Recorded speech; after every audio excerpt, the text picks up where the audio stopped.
ما الان تو عصر انقلاب صنعتی 4 هستیم که تحول هوش مصنوعیه. وقتی اونجا فکر شدید میکنی، داری مسئله ای رو حل میکنی که ذهنت نسبت بهش آگاهی قبلی نداره و شروع میکنه راه حل جدید براش پیدا کردن، این مغزه هم داره ورزش میکنه. اینشتین از 1/4 مغزش هم استفاده نمیکرده. با اون حجم دانش ما خیلی ظرفیت هایی داریم که کشفشون نکردیم. آدم باید واقع بینانه بهش نگاه کنه، دید شعاری رو بذاریم کنار. ما میتوانیم در صورتی که یه چیزای دیگه همراه بشود. ماجرا یه جوریه که پیدا کردن دوباره خودت، بازیافتن این هویت خودش میشه یه دغدغه خیلی جدی.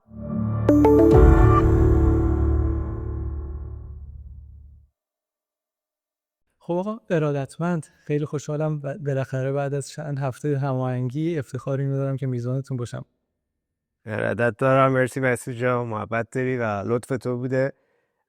ما در غربت همه یه جورایی خیلی مشغولیت هامون زیاده، در ایران هم غیر از این نیست، ولی اینجا شاید یکم سخت‌تر آدم وقتی میخواد یه تایم رو حرکش کنه، چون در تمام طول هفته درگیر میخواد بذاری اون تایم آخر هفته و خب به هر شکل من عذر میخوام بابت اینکه یکم به تأخیر افتاد این گفتگو. در هر صورت امیدوارم گفتگو خوبی رو داشته باشیم با هم. نفرمایید، قطعاً مطمئنم گفتگو خیلی خوب و درجه‌ای که خواهیم داشت به لطف حضور شما.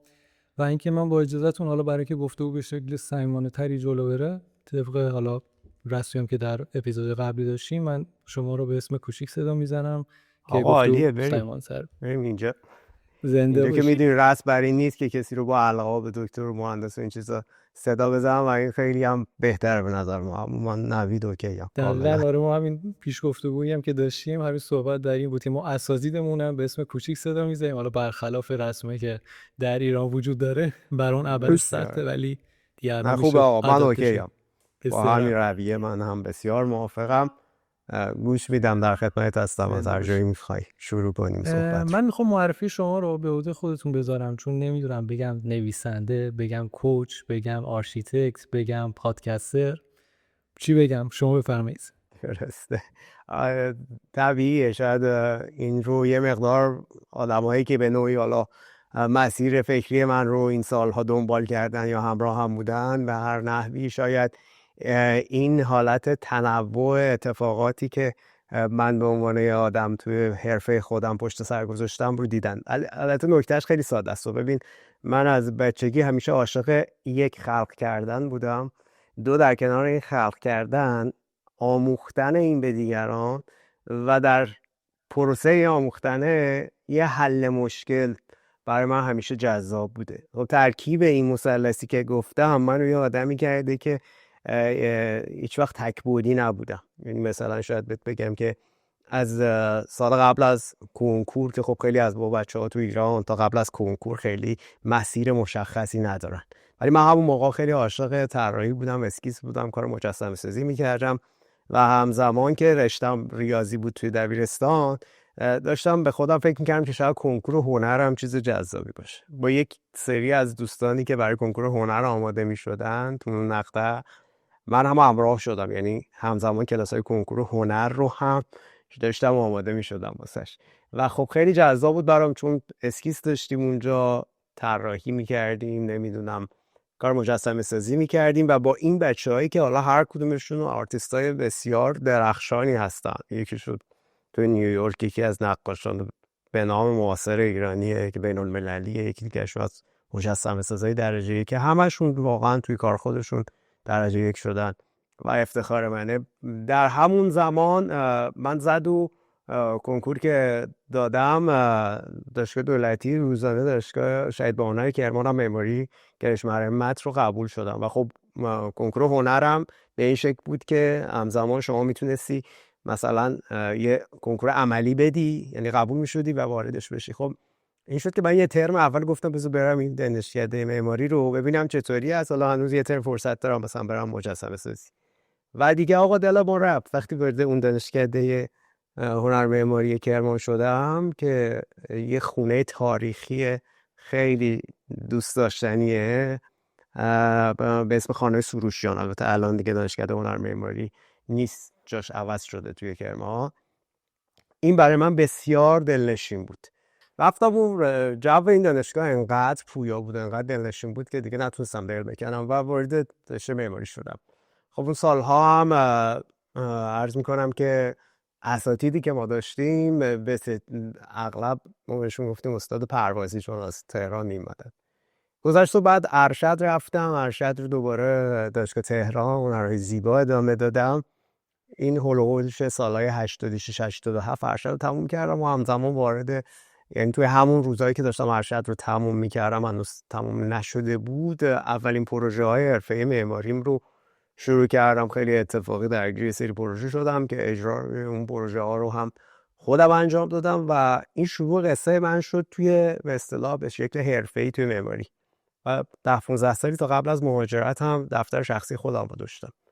عشق به اون بحث یاد دادن باعث شد که تو همون سالها، هولوش سال 90 تا 97 من جذب دانشگاه شدم، هیئت علمی دانشگاه شدم، دانشگاه آزاد و غیر انتفاعی و چند جای دیگه تدریس می‌کردم، رشته معماری به بچه‌های کارشناسی.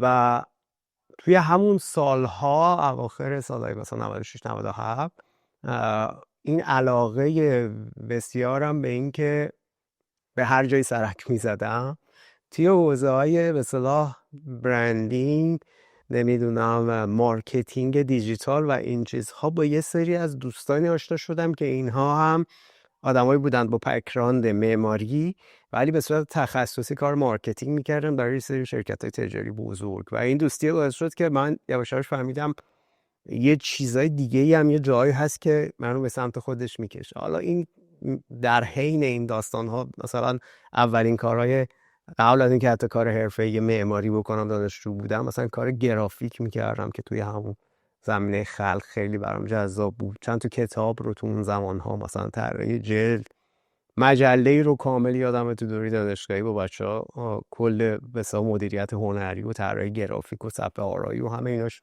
با من بود که اون مجله مثلا نشریه برگزیده دانشجویی شد سال 82. و همیشه این دغدغه‌ها، میدونی، همیشه اسمش از این شاخه به اون شاخه پریدن نیست. میدونی همه آدم‌ها یه سوالی در درونشون دارن که میگن آقا جان اون پاسخش رو تو باید پیدا کنی. پاسخ این سوال برای من این بود که هیچ وقت توی لحظه متوقف نمیشم و همیشه دنبال اینم که در این مسیری که گفتم یه چیزی رو دارم خلق میکنم، همزمان دوست دارم آدمای دیگه ای رو هم اگر میتونم یه نوری بندازم توی این مسیر و کمکشون کنم برای جلو رفتن.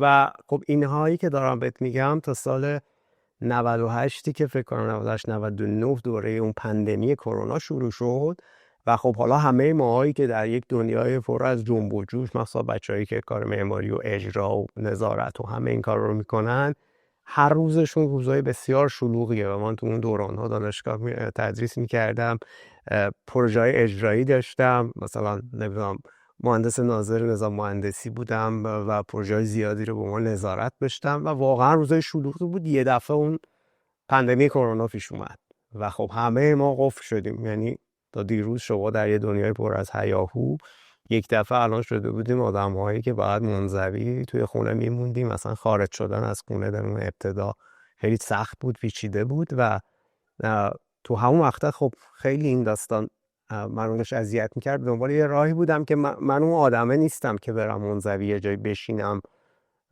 و هیچ کاری نکنم. شاید حالا این که میگم هیچ کاری نکنم یه بخشش ارتباط با آدمای دیگه بود، چون برخلاف بعضی از دوستان مثلا استاد کیارستمی عزیز که اعتقاد داشتن انسان در تنهایی انسان تره، من اینجوری نمیبینم. انسان رو موجود جمعی میبینم و انسان به فرد و به تنهایی انسان بهتری نیست. ما در جمع معنای خودمون رو پیدا میکنیم، در جمعه که اون انعکاس حرفها، رفتارها، اون بعد انسانی ما معنا پیدا میکنه و من این وجهه در درونم همیشه بوده و این احساس نیاز به حضور در اون جمع رو داشتم. القصه تو اون داستان کرونا که شد، من یه پروژه شخصی رو شروع کردم که تبدیل شد به شاید اولین پادکست دیالوگ محور تخصصی معماری فارسی زبان. قبل از من کسی تو حوزه معماری پادکست تولید نکرده بود به این معنا و خب مخاطبای این پادکست قاعدتا یه جمع زیادی از متخصصین و علاقه‌مندای به معماری بودن.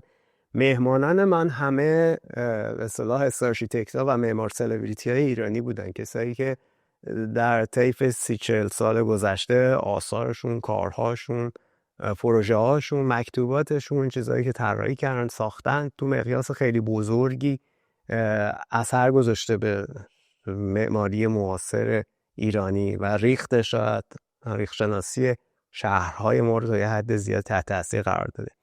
قریب به فکر میکنم 50 اپیزود 1 تا 2 ساعته ما تو اون پادکست 1-2 سال رکورد کردیم. هر سیزنش روی موضوعی رفتیم. سیزن اول رو با همون موضوع پندمی و کرونا و اثرش رو زندگی شروع کردیم، بعد رفتیم راجع به معماری معاصر ایران، راجع به معمار سلبریتی ها حرف زدیم و خب این پروژه باعث می شد که من درسته که از جمع خارج شده بودم، ولی به واسطه این دوباره چون تو فضای ویرچوال بود بر بستر اینستاگرام اتفاق می افتاد و لایو بود و همه آدم ها این فراغت رو تو اون مقطع داشتن که بشینن و گوش بدن و این نیازه وجود داشت و خب همیشه ما از این آدمای برجسته عرصه معماری فقط در حد ژورنال ها و اینها دیده بودیم. یه مصاحبه های محدودی هم میمد که مثلا از بچه‌ها ایمان، فکر کنم شما قبلا باش گفتگو کردی. بله ایمان جان برای تاکید. آره ایمان هم خب یه به اصطلاح بستری رو چند سال قبل از همین پادکست من شروع کرده بود، تو آرشیتاکش گفتگو کرده بود با بعضی از معمارا، ولی خب اینا کوتاه بود، خیلی بسیط نبود. گفتگوی ما خیلی طولانی شد، بسیط شد، بعد اینها رو همه رو پادکست کردیم و چند صد هزار بار تو این چند ساله شنیده شده. منتها من بعد که از ایران خارج شدم و خب تو همون سال 2021 از ایران بود 2400 دیگه اومدم بیرون و تا الان دیگه برنگشتم به ایران، سخت بود دوباره ادامه دادن این پروژه از جهت اینکه فضای ذهنی من عوض شده بود. حالا خیلی پرگویی من نکنم، قصه اینجا اومد.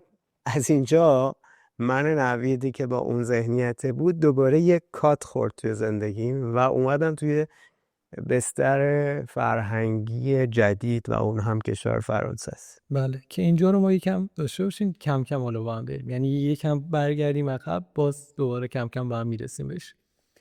خب شما حالا فکر کنید در طول این مسیری که تا به اینجا گذروندید، حالا چه پیش از مهاجرتتون چه بعد از مهاجرتتون، شاید مهمترین لحظه‌ای که تأثیر خیلی بزرگی گذاشت روی زندگیتون و روی کارتون کدوم بود؟ کرونا بود، مهاجرت بود، همین اضافه کردن فیلدهای جدید بود، کدومشون بود؟ ببینید داستان اینجاست که خب شاید هیچ کدوم از ما یه نقطه عطف نهایی نداریم. میدونید زندگی همه ما یه سینوسه، یه نقاطی به نقطه عطفی میرسه، بعد دوباره میره پایین، این سینوس دوباره میاد بالا و زیبایی زندگی هم همینه که شما در هیچ لحظه‌ای توقف نکنی، چون توقف کردن در لحظه باعث میشه تو راکت بشی. آبی هم که راکت میشه دیگه میدونی به لجن تبدیل میشه، هیچ وقت اون پویایی رو نداره. من همیشه این جمله، حالا شاید هم خیلی هم نمیخوام کلیشه‌ایش بکنم، ولی تائو ته چینگ کتابی از لاو تسه فیلسوف چینی که میگه یکی از هایکوهاش میگه دم دریاب جاری باش، یعنی اینکه آقا جان لحظت رو درک کن، در این حال جریان داشته باش، هیچ موقع متوقف نشو. برای من تمام این مقاطع، مثلا همون روزی که گفتم دانشکده معماری قبول شدم رفتم توی اون حیات دانشکده، بچه‌های بازه، چون دانشکده هنر و معماری بود، یه سری بچه‌های مثلا موسیقی داشتن، گیتاری می‌نواختن، خونه تاریخی مثلا چند صد ساله بود از و یه حوض زیبایی داشت. بعد تو اون کرمانی که تو دل کویره، این فضای دانشکده ما پر از گیاه و سرسبزی و اینها بود. این مثلا یه نقطه عطفی بود برای من. یه دفعه مسیر من عوض شد، به جای مثلا مجسمه سازی دانشگاه تهران رفتم معماری خوندم تو اون مرحله. دوباره مثلا وقتی هنرهای زیبا قبول شدم توی ارشد، خب خیلی شرط سختی بود، چون اصلا هنرهای زیبا 5 نفر 6 نفر ارشد پذیرش میکرد اون زمان ما توی گرایش من و خب من واقعا تلاش کردم تو اون مقطع، مثلا رتبه‌ام یادم 1 یا 2 شد تو اون زمان که قبول شدم. دوباره اونجا مواجه شدن با قدیمی ترین دانشکده معماری ایران، آدمای بی‌نظیر، فضاهای دلنشین. میدونی همه اینا نمیتونم بگم که یه اتفاقی بوده، یه لحظه‌ای بوده که اون لحظه اوج بوده. مثلا همین کرونایی که برات مثال زدم پیش اومد و ما این پروژه پادکستمون رو شروع کردیم، دوباره یه نقطه‌ای بود، چون منو وصل کرد به یه عالمه آدمی که در گذشته ارتباط صمیمی و نزدیک باشون نداشتم. تعدادشون دوستای صمیمی هم دوره‌ای هم بودن و همونها بستر شروع گفتگو بودن، ولی وقتی ماجرا رفت جلو تبدیل شد به یه پادکستی که مثلا از پروفسور محمد منصور فلامکی تا مهندس بهشتی تا خیلی از بچهای همسن و سال خودم میهمان ما شدن تو این گفتگو. یعنی خیلی طیف وسیع از معماران حالا اثرگذار ایرانی رو من تو این پروژه همراهش داشتم. دور مهاجرت، میدونی مهاجرت یه جوریه که شاید مثال قشنگی نیست، ولی دیدی توی خیلی از فیلم ها اون نواری که توی بیمارستان داره صدا میکنه، تیک تیک میکنه و یه لحظه ای صدا قطع میشه دیگه، بوق ممتده. مهاجرت ببین تقریبا میتونم بگم تا مدتی تو اون بوق ممتده ای، دقیقاً یعنی دنبال همین اصلا بودن. پیدا کردن دوباره خودت، بازیافتن این هویت خودش میشه یه دغدغه خیلی جدی که من فکر میکنم خیلی از آدم ها حتی شاید سالها بعد هم دوباره نمیتونن این آدمی رو که توی این عین گیاهی که جداش کردی از خاک خودش رو بری توی این گلدونه، این تطبیق پیدا کردن خیلی گلخانه‌ای میشه واسه خیلی از آدم‌ها و این کاراکتر جدید اون جای خودش رو پیدا نمیکنه تو این جامعه جدید، یه رویه دیگه ای میشه. میدونی درسته. اینه که همه این اتفاقا واسه من یه جور نقاط عطف بوده، هر کدوم به یه نحوی یه دگردیسی در من حاصل کرده و منو از اون نسخه قبلی خودم فکر میکنم یه لول ارتقا داده. این آپدیت نرم افزاری که میزنی ارتقا میدی، یه باگایی هم این وسط خب به هر شکل ممکنه پیش بیاد. امیدوارم حالا بله. سعی کردم جوابت رو یه جوری درسته. بدم که مفهوم باشه. بله. نه منم خب این بخشی 100% زندگی همینه دیگه، پر از فراز و نشیب و بالا پایین، ولی یک سری اوقات اصلا یک شکست میتونه خیلی تاثیرگذار باشه. از اون ممکنه شما به یک نقطه اوجی میرسید که تاثیر خیلی بزرگی میذاره در آینده. حالا من طبق نتیجه گیری که داشتم برای شما، حالا اون بالا و پایینی که وجود داشته، مهاجرت از همشون تاثیرگذارتر بوده، درسته؟ یعنی بین کرونا، بین حالا تغییر حالا فیلد، اضافه کردن فیلد جدید، من اینطوری متوجه شدم. ببین درسته؟ شاید در تایید ضمنی صحبتت یه چیزی بگم که این مثلا تجربه زیسته منه. ببین لحظه ای که دقیقا من خب از سالهای قبل پروژه مهاجرت رو همراه همسرم داشتم و اصلا مقصد اولیه ما کشور دیگری بود، بعد تغییر مسیر دادیم. یعنی حالا این که بهت بگم مثلا یه دوره‌ای من داشتم، زبان دوم من انگلیسی هست و از خردسالی انگلیسی خونده بودم، بعد برای مهاجرت به یک کشور اروپایی دیگه آلمانی شروع کردیم به همراه همسرم که حد 3-1 رفت، منم شروع کرده بودم به آدو به 1 رسیده بودم و خب اون پرونده مثلا 2-3 سال قبل از کرونا تقریبا بسته شد و بعد ما رفتیم به سمت اینکه خب بریم فرانسه، چون فرانسه رو خیلی همسرم دوست داشت و برای خود منم فضای جذابی بود فرانسه. چرا؟ چون مهد متفکرینی بود که فیلسوفای معاصری بود که من توی دانشکده معماری همیشه اسمشون رو شنیده بودم. ژاک ریدا برای من مثلا یه آدمی بود که فلسفه فکریش تبدیل شده بود به یک سبک دیگری در معماری مثل کانستراکشن. به هر شکل اینها مهم بود برام، جذاب بود و کشش فرهنگ فرانسه رو همیشه دوست داشتم و خب ما سوچ کردیم به سمت اینکه پرونده اینکه اگر از ایران داریم میریم به یه جای بهتری دیگری، شاید نمیگم بهتر، شاید آدم هم معیار شخصی دارن دیگه توی مهاجرت تا حد زیادی، فرانسه رو انتخاب کردیم و خب حالا این یه چالشی بود چون با یه زبانی رو که هیچ شناختی ازش نداشتم کامل از صفر شروع میکردم. حتی همین لحظه هم که دارم باهات صحبت میکنم من کماکان کلاس زبان فرانسه رو در طول هفته دارم و هنوز سطح من سطح خیلی اوانسه C1 C2 نیست. الان مثلا من B2 C1 هم در بعد متوسط رو به بالا شاید بشه گفت، ولی خب همیشه چالشه دیگه، چون ناخودآگاه حرف نمیزنی، خیلی چیزها رو با مکس در زبان دوم شروع میکنی حرف زدن، دیگه زبان مادری نیست. این مهاجرت زمانی ویزای من اومد که همزمان توی همون مقاطع سال دوم کرونا بود توی ایران و پدر من که یه حالا نویسنده خیلی دوست داشتنی بود تو همون مقطع دچار این بر کرونا شد و دقیقا زمانی که من ویزا اومده بود و بعد 1 هفته بعد هر جور شده از ایران خارج می شدم پدر فوت کرد.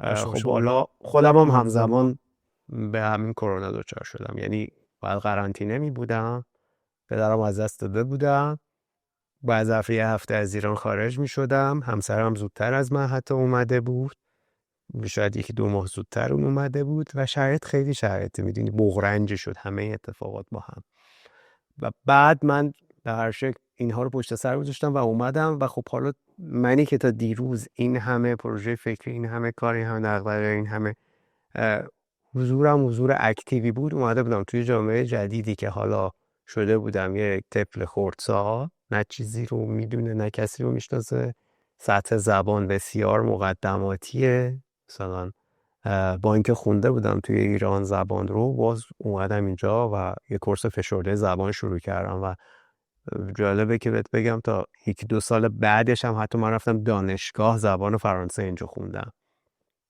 و این چالش همزمان همیشه با هم بود و خب اون هویت جدیده رو باید میساختم.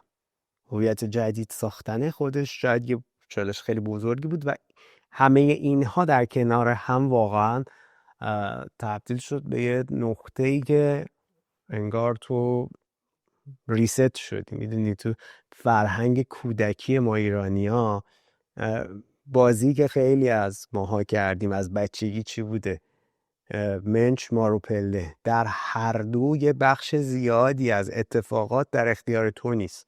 تو مارو پله میری بازی میکنی، یه دفعه نردبون میشه میری بالا، یه دفعه میری اون خونه 99 ماره نیشت میزنه دوباره میای دو و این مایندست پیش زمینه ذهنی من بچه ایرانی رو میبره سمت اینکه آقا تو زندگی واقعی هم ما یه بخشی از اتفاقاتمون شانسه.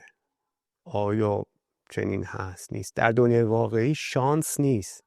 هر آن چیزی که هست به واقع نتیجه تلاش و زحمت توی بستر و یه چیزایی هم در اختیار آدم نیست به هرش، ولی اون بخشیش که در اختیار آدمه تو میتونی درست پیش ببری و خب من نوید اومدم یه دفعه دوباره رفتم اون خونه اول، شاید خیلی عقب‌تر، یعنی چند وقت پیش توی دانشگاهی که الان دارم مستر MBA رو تموم میکنم با یکی از اساتید صحبت میکردم، داشت میگفت خب الان من با تو حرف میزنم اینا، الان با این بقیه این بچه‌ها مثلا رده‌های سنی مختلفی ما تو این دوره‌های MBA داریم، تو ایران هم همینجوریه و این تمایزه خیلی عجیبه و حالا بعد سعی میکنم بیشتر بازش کنم در ادامه گفتگو برای شما.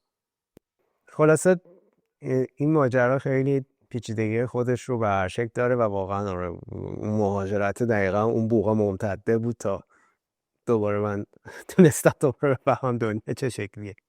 بله، شما یه رشته خیلی کلاسیک هم داشتی در واقع، آرشیتکت. خب یه رشته کلاسیکه و اما ذهنیت کم کم اومد سمت MBA و الان می‌بینی خب حالا شما به عنوان کوچ هم مشغول به فعالیت هستید که حالا بماند من در مورد این کوچینگ یکم صحبت بیشتری دارم ولی در ادامه بهش میپردازیم. این اصلا از کجا اومد؟ حالا چی شد که شما تصمیم گرفتید برید سمت MBA، اونم به یک زبان دیگه، زبان فرانسه که شما اشاره کردی هنوز به هر حال داری تقویت میکنی، ولی این اصلا از کجا اومد؟ چی شد بیسم رفت شما؟ ببین داستان اینجاست که من چون که قبلا این از اون پروژه پادکست ارتباطم با بچهای معمار خیلی بیشتر شده بود، قبلا هم سابقه 6-7 سال تدریس تو دانشگاه داشتم و گفتم بهت که چند سال قبلترش یه دوستایی داشتم که اینا کارشون در حقیقت حوزه مارکتینگ بود و به اصطلاح فیلد مارکتینگ یه سری از شرکت‌های بزرگ توی ایران بودن و همین ماجرا این جرقه رو تو ذهن من زده بود که ما بچهای معمار خیلی نقص داریم تو این، یعنی هممون تو دانشگاه میریم فقط تخصصی یه چیزایی رو یاد میگیریم، بعدم که میایم تو دفتر خودمون یا دفاتر دیگه درگیر میشیم باز هم فقط بعد فنی و تخصصی میشه دغدغمون. بعد همیشه برامون سخته که با یه مشتری، با یه کارفرمای ارتباط بگیریم، تو عقد قرارداد گیر میکنیم، خیلی جاها آسیب میبینیم، ضرر میدیم. و خب خیلی از دوستانی بودن یا بچه‌هایی بودن که دانشجوی قبلی من بودن یا میمدن از من کمک میگرفتن با توجه به اون شناخت و تجربه که من داشتم. و اینجا بود که به این نتیجه رسیدم که من نیاز دارم یه زبان بین‌المللی و وسیع‌تری حرف بزنم فقط با کار معماری، چون سخت بود دیگه. ببین من الان برای ورود به مارکت معماری اینجا یه سری پروژه انجام دادم تو این چند ساله، ولی باز هم خیلی سخته، در صورتی که من در اون بستر MBA به عنوان یک بستر کسی که در دید داره از استراتژی کسب و کار، نحوه توسعه رشدش، روی برندینگ شخصی، روی برندینگ شرکتی و اینا میتونه حرف بزنه، طیف وسیع‌تری از آدم‌ها رو با خودم درگیر کردم این مدت و داستان رو بردمش روی بعد بین‌المللی. و این برای من یه به اصطلاح چطور میگم یه اهرم بود، یه لورج بود که بتونم خودم رو ببرم توی مقیاس دیگه‌ای. هم چالش بود، هم یه اهرمی بود برای پیشرفت برای من. پس این روحیه‌ای که شما احساس کردید در واقع میتونید به آدمای دیگه کمک کنید از همون همکاریه شکل گرفت و از اون ارتباطی که حالا میشه گفت به خاطر کرونا زمانی که خیلی ارتباطات کوتاه‌تر شده بودن، کمتر شده بودن، شما حالا به واسطه پادکست در واقع ارتباطتون رو سعی کردید حفظ کنید و یکم هم افزایش بدید اون نتورک رو. درسته؟ ببین من کلا آدمی بودم که از ابتدا اعتقاد به شبکه سازی داشتم اساسا. خب یعنی جزو اولین معمارای ایرانی بودم که مثلا توی اینستاگرامم پستای آموزشی میذاشتم، حرف میزدم، پروژه‌ای رو نقد میکردم، کارهای خودم رو منتشر میکردم و همه اینا بستر شبکه سازی بود. یعنی مثلا صفحه اینستاگرام من فکر میکنم از 2011 اینا اکتیوه. خب یا مثلا لینکدین رو خیلی زودتر از خیلی از بچه‌های ایرانی که مثلا خارج از ایران بودن و میدونستن که لینکدین یه ابزار خیلی مهمه توی کار و حرفه و اینا، داشتمش. مخاطبای غیر ایرانی توی همون لینکدین داشتم و فقط مشغول معرفی خودم همیشه نبودم. یعنی همیشه این یاد دادن، راهنمایی کردن، همراه شدن با آدمو بود جز برنامه‌ام و این خوبیش این بود که خودم هم یاد میگرفتم. یعنی میدونی همیشه من دارم، هم الان که با شما دارم گفتگو میکنم، چه چیزایی دارم یاد میگیرم که نمیدونستم و هیچ وقت بسته نیستم نسبت به این قسمتش که وقتی شما وارد یه جایی میشی که برات ناشناخته است، خودتو به چالش میندازی، این کمک میکنه تو رشد کنی. یعنی قرار نیست تو تا ابد همش ذهنیتی تیم باشه من یه سیر خطی رو طی میکنم به موفقیت میرسم. این اصلا وجود نداره. تو باید ریسک بپذیری، تو باید خطا کنی، باید اشتباه کنی. بعد از این غلط بودنه بد نیست الزاما. نه ترس از این که یه جایی میری وارد میشی اصلا تو رو راه نمیدن توی تیمشون. مثلا ببین فرانسه اینجوریه، تو خیلی سخت وارد تیمای حرفه‌ای و لولای بالا میشی. چرا؟ چون که به هر شکل ما قیافمون فرق میکنه، هر چقدر هم تو زبان موفق و حرفه‌ای باشیم باز با اون لهجه رو نداریم. مشخص آقا جون تو آدمی نیستی که زاده فرانسه باشی یا خون فرانسوی توی رگات باشه و اینا باعث میشه تو یه مقدار دور بشی. پس اینه که سخته، تو باید تلاش کنی، ارتباط بگیری و این شبکه سازیه به تو کمک میکنه که خیلی جا اتفاقای عجیبی برات رقم بخوره. خیلی جالبه بگم برات اینو به عنوان یه تجربه برای بچه‌هایی که شاید این گفتگو رو میبینن اگه از طیف طراح، معمار یا هر چیزی هستن. سال قبل من خیلی موقعی اسکیس میزنم و این اسکیسایی رو که میزنم مثلا تو اینستاگرام یا جای دیگه هم شیر میکنم. یه اسکیس رو خیلی سریع زدم و این رو توی لینکدین هم پست کردم. مثلا یه بعد از ظهری بود و اینا، آخر هفته بود، مثلا یک شنبه این امروز، و رفتم یک دو روز بعد اومدم دیدم این لینکدین هم منفجر شده. پوستر رفته بود، چون کپشنش رو هم فرانسوی نوشته بودم و موسیقی هم که انتخاب کرده بودم یه موسیقی بود از یک آوازخوان مشهور کلاسیک فرانسوی که همراه بود و همه اینا اتفاقی بود. یعنی واقعا با قصد قرض این کارو نکردم، صرفا یه پستی بود که حس لحظه این بود. 140-150 هزار ایمپرشن توی لینکدین گرفته بود این ویدیو. و بسیاری معمار و طراح و آدمای فرانسوی برجسته از اون اتفاق همراه شدم، با من کانکت شدم و این شروع یه سری همکاری شد اصلا برای من، چون آدمایی اومده بودن توی اونجا کامنت گذاشته بودن، چند 10 نفر، بعضیاشون مثلا مدیر شرکت‌های بزرگ معماری بودن که مثلا رده سنی 75-80 سال سن این آدم بود، با سالها تجربه حرفه‌ای و ارتباط گرفته بودم و براشون جذاب بود که در دنیای امروز هنوز مثلا یه آرشیتکتی دیزاین میکنه، اسکیس رو دستی میزنه و اینها. حالا میخوام بهت بگم که نباید آدم احساس کنه که همیشه با یه مسیر واحد نتیجه حاصل میشود. این ذهنیت دنیای مدرنه که بچگی به ما خوروندن برو مدرسه درس بخون، برو دانشگاه تو موفق میشی، در صورتی که امروزه الزاما مسیر همه از این نقاط رد نمیشه. یه موقع‌هایی هم تو ممکنه اون چیزی که باید تو توش قرار بگیری یه جای خارج از درس و مدرسه و دانشگاه پیدا کنی و بسترش الان فراهمه واسه همه دیگه. یعنی هیچ کسی نمیتونه بهانه بیاره آقا من دسترس ندارم. همین که شما یه اینترنتی داری، وصل میشی به شبکه جهانی وب، شما زمینه این رو داری که با بزرگترین آدم‌ها ارتباط بگیری و موقعیت خودت رو هزاران مرحله ارتقا بدی. درسته. و اما حالا من میخوام در مورد کوچینگ صحبت کنیم اگر موافق باشه. یعنی بله برسیم همینا رو که الان تا اینجا اومدیم در مورد کوچینگ صحبت کنیم. فکر می‌کنم تقریبا یک دهه‌ای باشه که این بحث کوچینگ در فضای مجازی ایران رواج پیدا کرده، حدوداً 1 دهه هستش.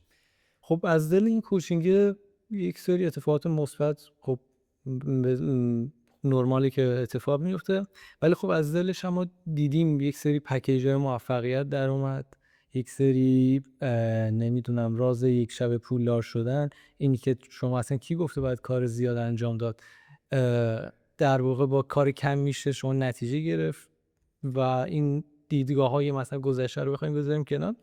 ولی حالا من اصلا میخوام اینم تعریف کوچینگ چیه؟ کوچ چه کاری قرار انجام بده؟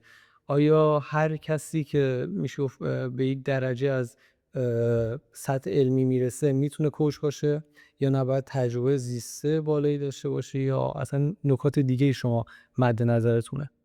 بله. ببین در پاسخ کوتاه باید بهت بگم که به شیوه آکادمیک و علمی امروزه تدریس میشه بحث کوچینگ و آکادمی های خصوصی هستن که اینها خب به خیلی از آدم ها یک وقتی مثلا شما نمیدونم 4000 ساعت میری دوره های رو میگذرونی و به شما مدرک کوچینگ میدن، حالا تو سطوح مختلف، کوچینگ بین المللی، کوچینگ کسب و کار و چیزهای دیگر.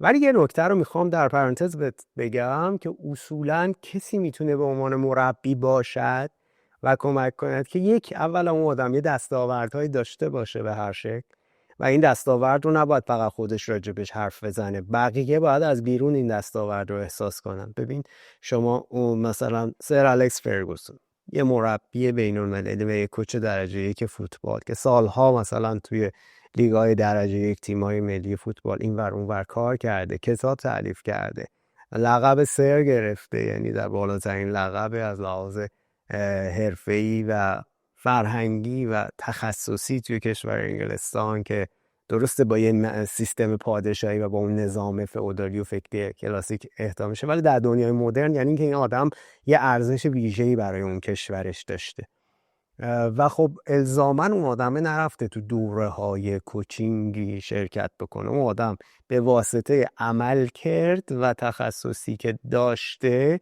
نشان داده که آقا جان من میتوانم رهبری کنم، مدیریت کنم و کمک کنم در هر آدمی اون نقاط قوتش رو من بشناسم، به این کمک کنم خودش اینها رو بارور کنه. ببین قرار نیست من جای شما برم کاری بکنم، ولی من با اون نگاهی که دارم، با اون به اصطلاح تخصص و تجربه‌ای که دارم، این رو در توی نوعی میبینم و کمک میکنم این رو شکوفا کنی. و خب اینجاست که یک مربی و کوچ درجه 1 حائز ارزش میشه. یعنی آدم ها میروند وارد این بازی میشوند که وقت، انرژی، سرمایه، پولشون رو در اختیار چنین کسی بذارن که شما رو هدایت کنه به یه سمتی. و این رو هم یادمون نره، متخصص ترین آدم ها، مثال ساده میزنم، یک ارکستری هست، تمام اون نوازندگان آدم های درجه یک و بسیار در حرفه‌ای هستن در حوزه کارشون، با سالها تجربه نوازندگی موسیقی مثلا. ولی اگر یک رهبر ارکستری اونجا نباشد، این سمفونی شکل ممکنه نگیره، اون هماهنگی اتفاق نیفته. حالا کوچ هم شبیه اون رهبر ارکستر کمک میکنه به اعضای یک تیم تا بتونن با هم به یک تطابقی برسن، به یک هماهنگی برسن و بهترین اثر خودشون رو خلق کنن. حالا کوچی که میاد با یک نفر مواجه میشه و این به صورت فردی شروع میکنه به آدم‌ها راهنمایی کردن، این آدم هم دوباره میاد در ساختار شخصیت اون به اصطلاح کسی که مراجعه کنندش هست، مهارت‌های مختلف، استعدادهای مختلف این آدم رو کمک میکنه با هم همراستا بشن، همگن بشن و تبدیل بشن به ماکسیموم پتانسیلی که اون آدم داره برای بروز. خب همین این نکته‌ای هست که مثال زدنش، یعنی شما باید دستاوردی هم در این زمینه داشته باشی. من میتونم بگم مثلا توی این سالهای گذشته یکی از دفاتر معماری ایران که بسیار ناشناخته بود از دید عموم، سالها کار کرده بودن این بچه‌ها، پروژه‌های حرفه‌ای داشتن، ولی اگر میپرسیدی فلان دفتر کیه، خیلی ها نمیشناختن. و ما کوچینگ رو با من شروع کردن این بچه‌ها و ظرف یک سال، یعنی سال بعدش، یه لیستی هست سالانه آرت دیلی منتشر میکنه 10 تا 30 دفتر معماری برجسته در هر کشوری رو، که این بر اساس معیارهای مختلفیه، جوایزی که بردن، تعداد پرسنلشون، چجوری اینها موفق شدن که مثلا حضورشون رو تو فضای حرفه‌ای به اثبات برسونن، معیارهای آرت دیلی دیگه.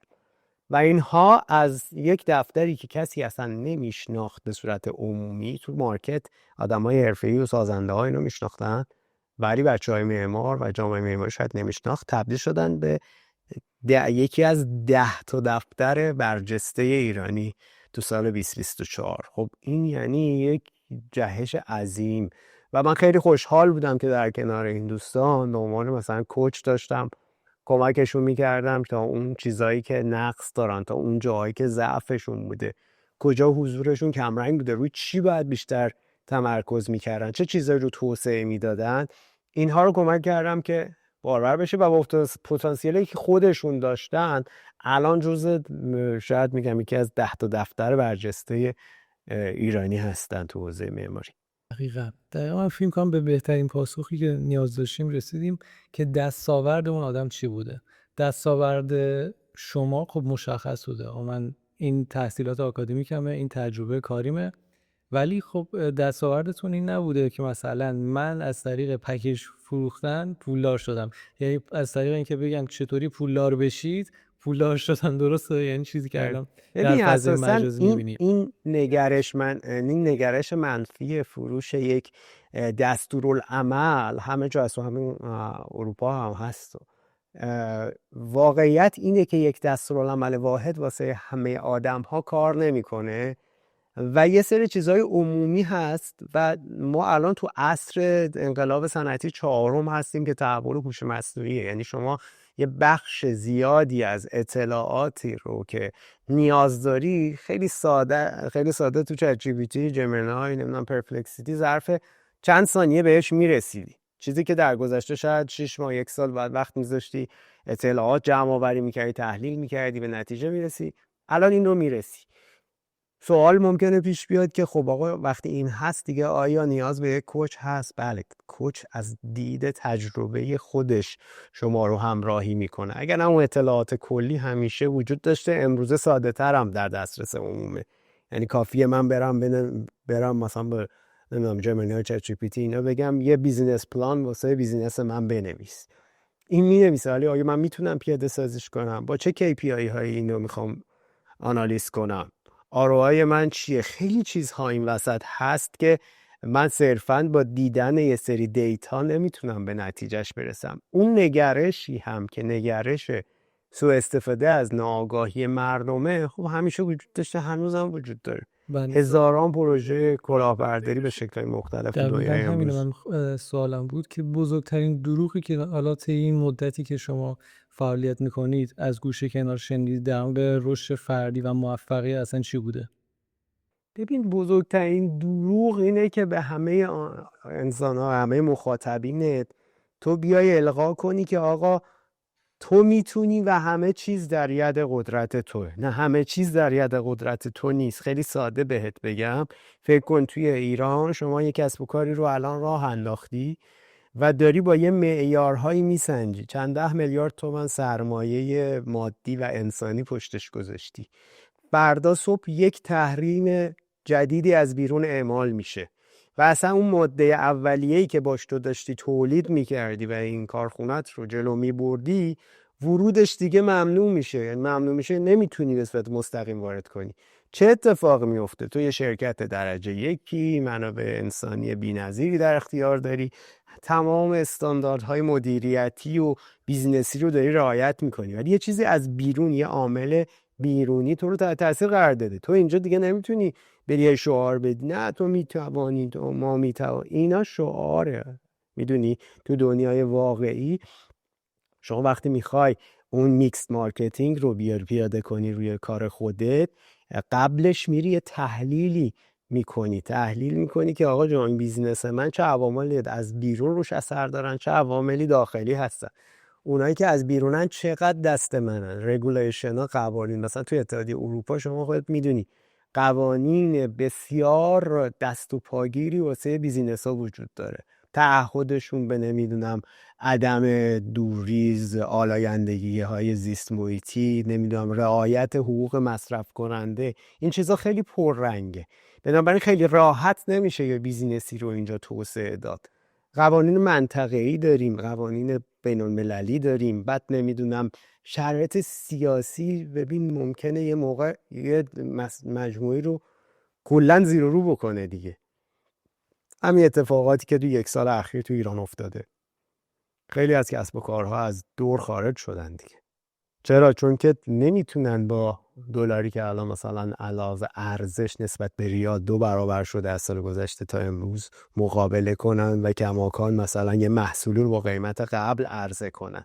حالا فرقی نمیکنه، شما سرویس و خدمات هم اگر ارائه بکنی باز تحت تاثیر دیگه. تو اگه مثلا یه مجموعه یا آرشیتکتی سرویس طراحی داری میدی، هر چی باشه باز تحت تاثیر این تغییرات قرار میگیری.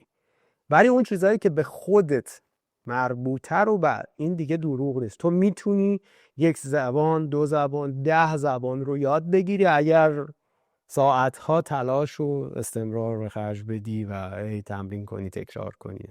شما میتونی یه استعدادهایی در تو هست میتونی پرورش بدی. ولی مثال میگم اگر شما استعداد این که در 2 سرعت نفر اول بشی رو ذاتاً در ژن‌های خودت، در دی ان ای خودت نداشته باشی، با تلاش بسیار ممکنه شماره 1 2 سرعت جهان نشی، ولی ممکنه یه روزی بری جز 10 تای اول. میدونی اینا چیزایی که آدم باید واقع بینانه بهش نگاه کنه. دید شعاری رو بذاریم کنار. متاسفانه رویه شعاری زیست کردن تو ایران همیشه خیلی جاری بوده. ما میتوانیم در صورتی که یه چیزای دیگه همراه بشود. موفقیت این گونه حاصل می شود که همه اینا با هم تطبیق پیدا کنه. با 1 2 تا نمیتونی شما، یعنی به نتیجه نمیرسه. اینه یه نونه دیگه. شما میخوای نون درست کنی، آرد میخوای، آب میخوای، این وسط یه ماده به اصطلاح خشک مخمری میخوای که تبدیل کنه این خمیر شما رو با اون خمیر درش که بشه ازش نون در. اگه هر کدوم از اینا نباشه خب نتیجه حاصل نمیشه. امیدوارم حالا سعی کردم خیلی.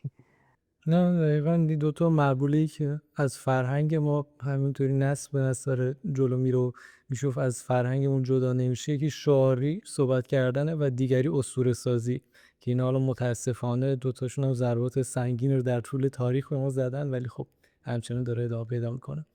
اما معمولا مراجعین شما با چه دیدگاهی بهتون مراجعه میکنن که فکر میکنید حالا دیدگاه اشتباهه و اصلا دلیل شکست خیلیشون همینه؟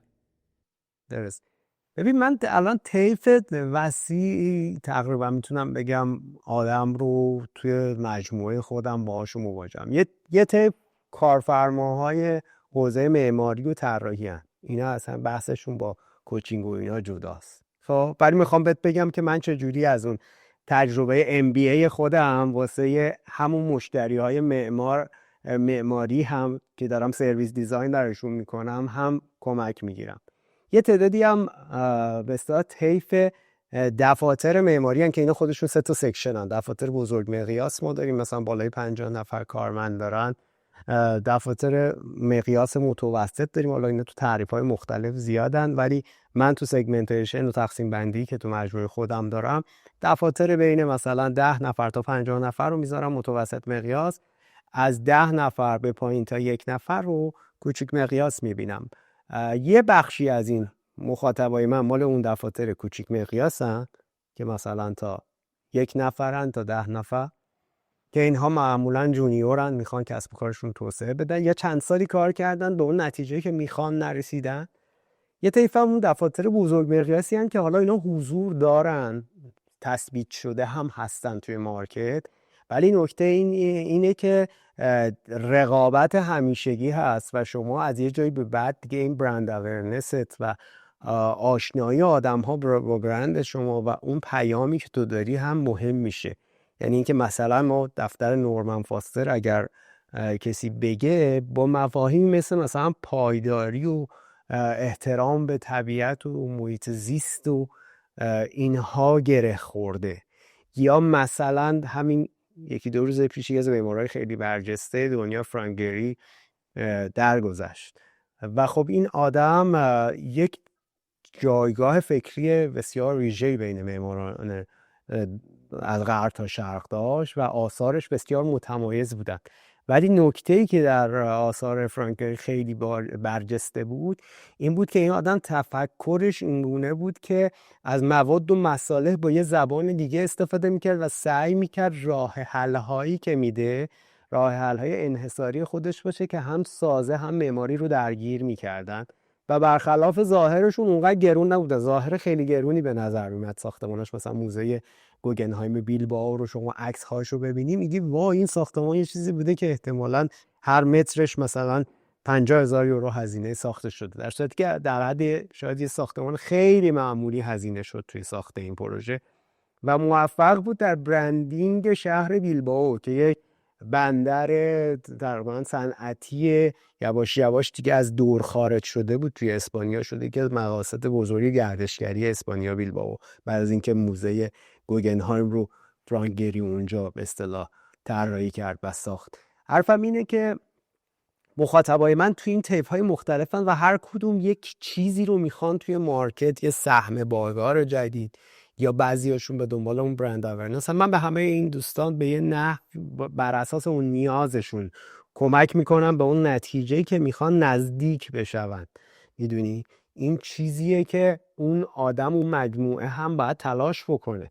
یعنی اگر مثال عرض میکنم من یه سری راهکار در اختیارشون بگذارم ولی این دفتر دوباره مسیر قدیمیشو طی کنه، اگر خودش اقدام نکنه، مثلا حضورشون رو توی سوشال مدیا مثلا میخوای پررنگ کنی، خب اینها باید برن از اتفاقاتی که وجود داره ویدیوهای تولید کنن، پستی تولید کنن، منتشر کنن. اگه این کار نکنن اون حضور تغییری نمیکنه. اگر قرار برن توی ژورنال تخصصی مقاله چاپ کنن، همه اینها با هم هست و من تلاش میکنم که کمک کنم هر کدوم از اینها رو از مسیر مطلوب خودشون به مقصد راهنمایی کنم. من چراغ قوه میندازم تو مسیر و میگم این مسیر رو تو میتونی طی کنی و حداقل قدم بعدی اونجاست. حالا سریعتر بری، ممکنه زودتر برسی، این وسط دست اندازهایی هم هست دیگه، نمیشه بگی نیست. حالا یک سوال دارم. خب طبیعیه که هر کدوم از اون آدما قاعدتا درگیر بحرانی هستند که به شما مراجعه میکنن، یا اینکه حالا کلا اصلا بر اساس تجربه زیستتون که دوستان خودتون یه بحرانایی که اصلا پشت سر گذاشتید، فرق بین اون آدمایی که سریعتر از بحرانا میگذرن و اون آدمایی که گیر میکنن و میشه گفت خودشون در یک باطلاقی قرار میدن که به اصطلاح خیلی سخت خارج شدن ازش، فرق این آدما چیه به نظرتون؟ که اونایی که سریع میگذرن و اونایی که گیر ببین میکنن و دیگه مسعود جان، من خیلی نمیشه این پاسخ دقیقی به این سوال داد، چون این راجب آدم کیس پرونده تا پرونده مشترکی، هر مخاطبی شاید دنیای خودش رو داره. ولی یه چیز واحده توی همه ماها، انسان هایی که میپذیرن برای به دست آوردن یک چیز جدید باید سختی رو به جون بخری، باید تلاش کنی، باید ریسک کنی، باید از اون کامفورت زون، اون ناحیه به اصطلاح امن خودت خارج بشی، باید بپذیری، تغییر کنی، باید در لحظه همیشه آماده این باشی که چیزای جدیدی یاد بگیری. تو دانسته هایی داری. دنیای امروز دنیای پرسرعتیه، به قول ما فرانسوی میگیم خیلی سریع این داره میره جلو و تو باید همراه بشی با این سرعت. نمیتونی، مثل دنیای گذشته نیست که تو در یک کنجی بشینی و بگی من دارم کار خودم میکنم، خدمات خودم میدم، اون دنیای بیرون باید بیاد منو درک کنه، بشنوه و ببینه. نه، این گونه نیست. شرایط به نحوی شده، سرعت زیاده. ما هر روز که بیدار میشیم از خواب یه جریان، یه اتفاق جدیدی در عرصه تکنولوژی افتاده که ممکنه تمام زندگی ما رو چون روزی رو بکنه. ممکنه اصلا تمام اون بیزینسی که سالها ساختی از سال آینده، از ماه آینده اصلا بی‌معنا بشود. میدونی؟ یعنی اصلا ممکنه دیگه فاقد نقش بشی تو دنیای جدید. ببین من دو سال پیش چت جی پی تی 2021 اکتبر اینا اگر اشتباه نکنم عرضه شد. 2022 ببخشید 2022 عرضه شد، 3 سال قبل. من تقریبا 2006 ماه بعد یا 8 ماه بعدش این مدت شدید رفتم بهش فوکوس کردم، چون برای خودم جذاب بود دیگه، یه چیز جدیدی بود، یه قابلیتایی داشت و این رو بردم توی حرفه خودم. یعنی به عنوان معمار، نمیدونم کوچ کسب و کار و مارکتر، که هنوز اون موقع دانشگاه رو هم شروع نکرده بودم، یعنی دانشم یه دانش کماکان کلاسیکی بود نسبت به این موضوع. این رو استفاده کردم و تقریبا یک دوره 1 ساله من وبینارهای خیلی حرفه‌ای برای بچه‌های طراح و معمار در رابطه با کاربرد ابزارهای هوش مصنوعی برای معمارها داشتم و از دانش آموخته‌های اون دوره که حدود 500-600 نفری بودن، یه تعداد زیادیشون توی مدت مهاجرت کردن، رفتن توی کشور دیگه، جذب بازار کار جدید شدن و پیاماشون میرسه به من دیگه. به من مسیج میدن مثلا تو لینکدین این برام که چقدر برای ما اون زمان که مثلا 2023 اومدیم تو این دوره شما شرکت کردیم و بعد این جرقه خورد که بریم یه چیزایی رو یاد بگیریم کمک کرد. چرا این مهارت‌های نرم جدید، این سافت اسکیلا ما رو رشد داد که بتونیم تو این بازار رقابتی جدید ما تو اون لبه باشیم. میدونی؟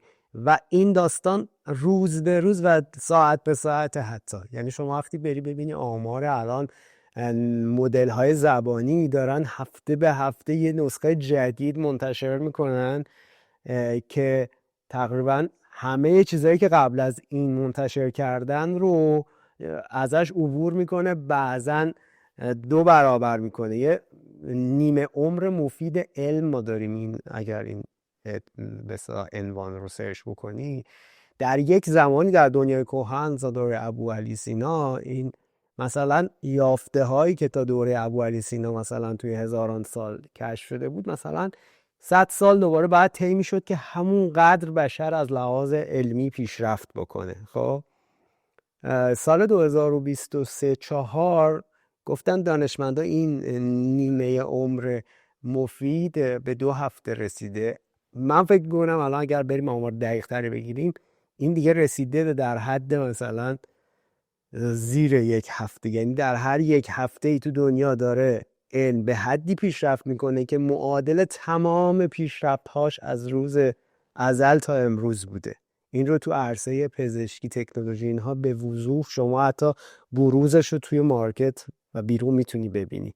وقتی مثلا ایلان ماسک میاد میگه آقا جان ما قصد داریم تا مثلا 20 نمیدونم 40 توی مریخ ساکن بشیم و نمیدونم سرورهای هوش مصنوعیمون رو ببریم بذاریم اونجا، اینا واقعا نه شعار نه قصه است. چون میبینی آقا اینها یه قدم‌هایی رو قبل از این برداشتن و دارن میرن سمتش. شما خیلی از کارهایی که تا سال قبل یه رویا بود واسه یه دفتر معماری، رویا بود که یعنی نه اینکه نشه، بسیار پرهزینه بود. شما می‌خواستی یه انیمیشن معماری تولید بکنی در حد 30 ثانیه، بعد برای هر ثانیهش مثلا 1000 یورو هزینه می‌کردی. مثلا برای یه پروژه معمولی مثلا 30,000 یورو پول رندر انیمیشنی میدادی. یا مثلا انیمیشن هایی که مثلا شبکه‌های بزرگ تولید فیلم و سینما بری ببینید مثلا بودجه هاشون رو می‌بینی چند صد میلیون دلاریه. بعد الان شما با یه اشتراک مای 20 یورویی با یه پلتفرم خیلی ساده میتونی هر نوع به اصطلاح ویدیویی رو تولید کنی، واقع گرایانه، صدای خودت توش باشه، تصویر خودت باشه و یه کلون از خودت رو بسازی. دقیقا یعنی یه نسخه دیجیتال شبیه خودت رو بسازی با دانش تو و بعضا دانش در لحظه. یعنی الان من و شما داریم گفتگو میکنیم، من دارم بر اساس دانش شخصی خودم که در طول عمرم آموختم پاسخ شما رو میدم. حالا فکر کن هر سوالی شما از من بپرسید در لحظه ذهن من دسترسی به تمام اطلاعات شبکه وب داشته باشه. خب چقدر این پاسخ میتونه دقیق تر و صحیح‌تر بشه؟ این چقدر ماجرا پیچیده میشه. سعی کردم پاسخ رو تا جایی که ممکنه منطبق با سوال شما بدم. امیدوارم خارج نشده باشم. حالا چه کار کنیم که دووم بیاریم با این سرعتی که حالا AI داره میره جلو؟ در هر زمینه‌ای در هر فیلدی فرق نمیکنه، حالا چه میخواد پزشکی باشه، چه میخواد مهندسی باشه، هنر باشه، هر چی. خب خیلی میبینیم که اون AI همونطور شما فرمایید کار 30,000 یورویی رو مثلا الان داره با 20 یورو انجام میده یه جاهایی. حالا چه کار کنیم که توی هر فیلدی که داریم فعالیت میکنیم حذف نشیم؟ ببین اولین نکتهش اینه که خب شما باید همواره خودت رو در اون تخصص یا دانشی که داری آپگرید نگه، به روز باش. این به روز بودنه دیگه الان یه انتخاب نیست، یه الزامه واسه ما. یعنی ما موظفیم و مجبوریم در لبه تکنولوژی عرصه تخصصی خودمون حرکت کنیم. این یه بخش ماجراست. دوم که اون چیزی که AI تا این لحظه نتونسته هنوز جایگزینش بشود، تجربه شخصی افراده. خیلی ساده مثال بزنم براتون. الان دیگه AI میتونه برای مثلا ما بچهای معمار پلان تولید کنه، رندر سه‌بعدی اسناد پروژه رو تولید کنه، حتی بررسی کنه، آنالیز کنه، هر چیزی. ولی اون تجربه‌ای که من معمار دارم از دریچه ذهن من رو، اون رو نمیتونه باز تولید بکنه. خب این تجربه زیسته من ارزشمنده و من باید بتونم جایگاه فکری خودم رو به مخاطبینم ثابت کنم. اینکه آقا جان من یه آدمیم با این قابلیت‌ها، توانایی حل مسئله دارم به عنوان یک معمار. همون گونه که یک پزشک هم در جایگاه خودش توانایی حل مسئله رو به زبان خودش داره. یعنی وقتی میره توی اتاق عمل این مغز رو باز میکنه، در لحظه باید حل مسئله بکنه. یه لحظه یه چالش پیش میاد، با یه توده جدید برمیخوره، بعد در ثانیه تصمیم دقیق و صحیح رو بگیره و این از تجربه زیسته این آدم متخصصه میاد و شما برایش اون تجربه باید درک زیادی از خیلی چیزها رو به این رسپی حرفه‌ای خودت اضافه کنی. یعنی چند بعدی بودن و این هیبرید بودنن رو در خود توسعه بدی. انسان موفق در دنیای امروز انسانیه که از ژئوپلیتیک سر در میاره، از تاریخ سر در میاره، از نمیدونم دانش فناوری روز حرفه خودش سر در میاره. منظورم این نیست بری یه آدم کم عمق وسیع بشی، یه اقیانوس به عمق 1 سانت. نه، تو حوزه خودت ولی وسیع. یعنی اگر مثال دوباره شاید برگردم به مثال طراح یا معمار، تو نمیتونی معمار باشی ولی جغرافیا نفهمی، نمیتونی زد و بندهای سیاسی رو توی کشور درک نکنی بعد بری پیشنهاد مثلا طراحی نمیدونم طرح توسعه مثلا یه منطقه شهری رو بدی. خیلی چیزا رو باید بفهمیم وسط و تو هر عرصه همینه. راهکار دیگه‌ای هم در این لحظه وجود نداره، چون مسیر بسیار سریع و تندی هست. ما باید سعی کنیم تا حد امکان خودمون رو به روز و چند بعدی حفظ بکنیم. این فرمولیه که تا حدی کمک میکنه به بهتر شدن توی راه. خب حالا در مورد فیلد شما هم صحبت کنیم. به نظرتون چه چیزایی از کوچینگ میگیره و چه چیزایی اصلا بهش اضافه میکنه همین AI؟ ببینه حالا من به صورت جامع‌تر، خب حوزه فعلین ترکیبی از معماری و MBA.